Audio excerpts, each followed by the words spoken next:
राज्यपाल की शक्तियों के संदर्भ में एक सूचियाँ दी गई हैं हमको। प्रथम सूची से द्वितीय सूची का मिलान करना है। तो जैसा कि हम जानते हैं कि राज्यपाल का पद भारत के संविधान के अनुच्छेद 153 में दिया गया है और राज्यपाल जो है उसकी नियुक्ति भारत के राष्ट्रपति करते हैं और वह राज्य का कार्यकारी प्रमुख होता है।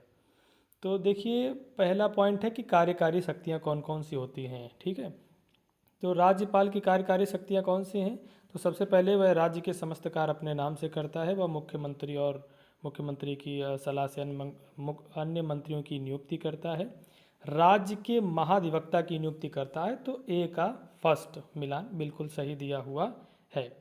इसके अलावा राज्य चुनाव आयुक्त की भी नियुक्ति करता है। राज्य में जो विश्वविद्यालय हैं उनके कुलाधिपति की भी नियुक्ति करता है और वो राज्य लोक सेवा के आयोग के अध्यक्ष और उनकी भी नियुक्ति करता है। तो ये सारी कार्यकारी शक्तियाँ हो गई।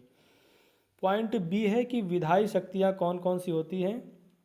तो देखिए, विधायी शक्तियों में क्या है कि अर्थात विधि के निर्माण की बात। तो सबसे पहले हम जानते हैं कि जो राज्य विधानमंडल के सत्र को बुलाना और उसको स्थगित करना भी राज्यपाल का काम होता है। राज्य विधानमंडल को संबोधित करना भी राज्यपाल का ही कार्य होता है। ठीक है, इसके अलावा वह अनुच्छेद 213 के तहत अध्यादेश भी जारी कर सकता है जब विधानमंडल सत्र में ना हो। तो यहाँ पर ये जो पॉइंट दिया हुआ है द्वितीय नंबर, राज्य विधानसभा के पहले सत्र को संबोधित करना, बिल्कुल सत्य है। तीसरे पॉइंट की ओर चलते हैं, न्यायिक शक्ति। देखिए, राज्यपाल आप जानते हैं कि राष्ट्रपति की तरह राज्यपाल भी कुछ मामलों में सज़ा को कम कर सकता है वगैरह वगैरह। तो क्या क्या वो और कर सकता है? जैसे जिला न्यायाधीशों की नियुक्ति कर सकता है। उच्च न्यायालय के न्यायाधीशों की नियुक्ति में राष्ट्रपति के साथ परामर्श कर सकता है। इसके अलावा अदालत अगर किसी व्यक्ति को दोषी ठहराती तो ऐसे व्यक्ति को वो क्षमादान देने या सज़ा को माफ़ करने या कम करने की भी शक्ति राज्यपाल के पास होती है। तो तीसरा पॉइंट सी के साथ बिल्कुल मिलान खाता है, बिल्कुल सही है।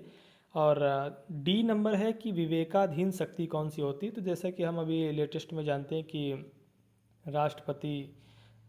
राज्यपाल के संदर्भ में ऐसे कई विवाद हुए जहाँ पर राज्यपाल ने कई सारे विधेयक अपने पास सुरक्षित रखे। ये अपने विवेकाधीन शक्ति के आधार पर उन्होंने राष्ट्रपति को प्रेषित नहीं किए। ऐसा विवाद हमने अभी आंध्र प्रदेश में देखा था। तो क्या होता है कि राज्यपाल विधेयक को राष्ट्रपति की स्वीकृति के लिए अपने पास सुरक्षित रख सकता है, ऐसा वह राज्य विधानसभा को बता सकता है। ठीक है, तो ये था प्रश्न।